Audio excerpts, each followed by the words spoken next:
question is protecting the interests of the groups who have low income, and what can we do not to increase their vulnerability, I guess, in the economic situation.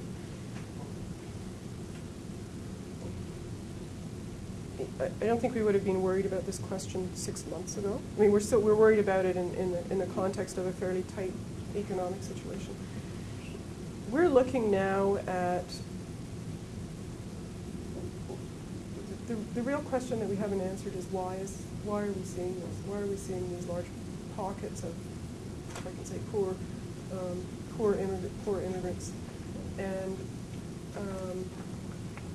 asking other questions, for example, which groups, how did they come into the country? Are they parents and grandparents? Are they refugees?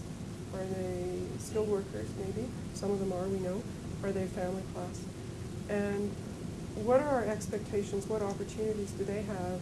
How are their children doing? So we know the whole package. And in some instances, we know, for example, that parents and grandparents come into the country. They don't go into the labor market often. They don't intend to go into the labor market. And after they've been here for 10 years, a number of things happen. And they may not have had any income before 10 years. Their sponsorship agreement ends, which means that they can get social assistance. There's nothing preventing them there without any kind of default. And they also become eligible for old age security, OAS. And they become eligible on a phased-in basis. But the way that our tax system works and the efforts that we made to reduce poverty among elderly Canadians means that as soon as you access even $10 of OAS, you become eligible for gains or GIS income support. And so if you don't have any income and they phase that in, then you will get gains or GIS. And then what happens is we see them able to top that up through a small amount of social assistance to the social assistance level that is for the province or for the municipality. So the question that I have is, does that constitute poverty in a way that we should be looking at some kind of solution to that situation when these are individuals who came in and may not have had any earnings or any income beforehand? I don't know the answer to that. And for refugees, I think we need to look more carefully at their sources of income. And as I said, if they're not able to work or they're below the poverty line, what other measures can we put in place? And frequently, I have to say that the municipalities have a lot of the levers. And a lot of the levers that, at a presentation I was at, somebody called it the cannibalizing of benefits, where you're in a situation and you get a benefit here and then your rent goes up there, and so you end up net no further ahead. And the rules around social assistance and subsidized housing and kids and savings and assets and scholarships and you name it, and I had a big headache at the end of that. So I think that there are ways that other municipalities can move in those fronts as well. There's a growing recognition that mental health for all immigrants, but refugees in particular, requires more attention. And in the conversations that I've had, I think we're of the view that mental health of male immigrants is probably not well recognized. And there are all kinds of reasons, not just trauma, but lack of self-esteem. When they come to the country, often the female is able to find work more quickly than the male. There's a role status, there are all kinds of things that play into that. And so it is being looked at, and there was an article, I believe, in the Globe last week about depression among immigrants, which is not quite the same question as you've asked, but at the provincial level there is attention being paid to that. Yeah, and we have, for victims of torture, we have special programs.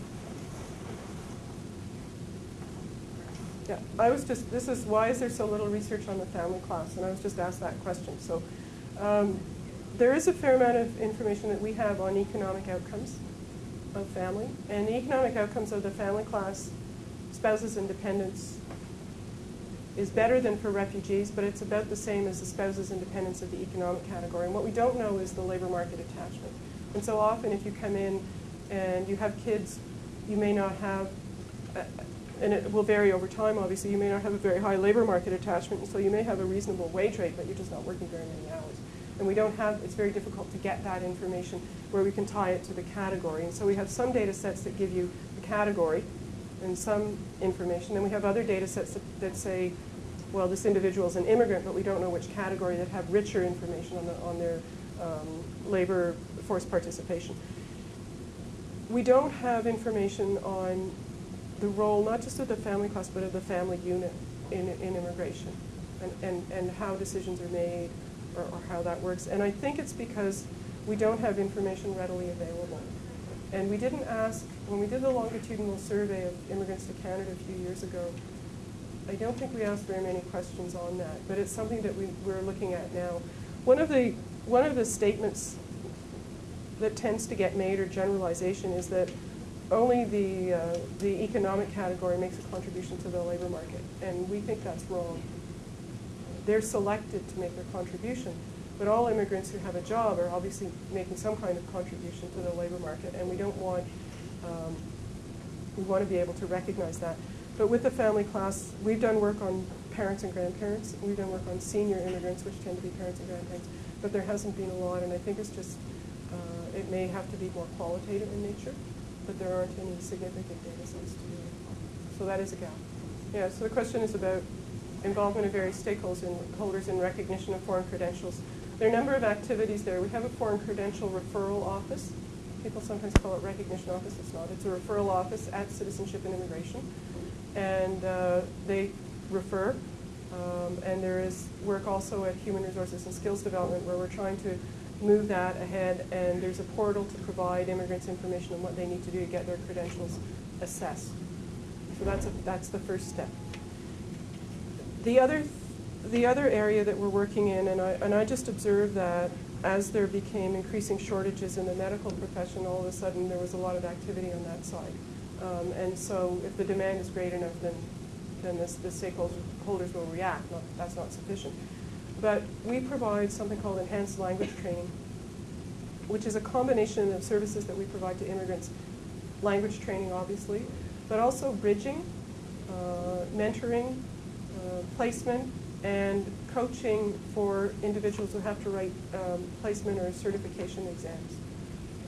And where it's targeted at that occupation so that they can be familiar with meeting those needs and increasing their rate of success.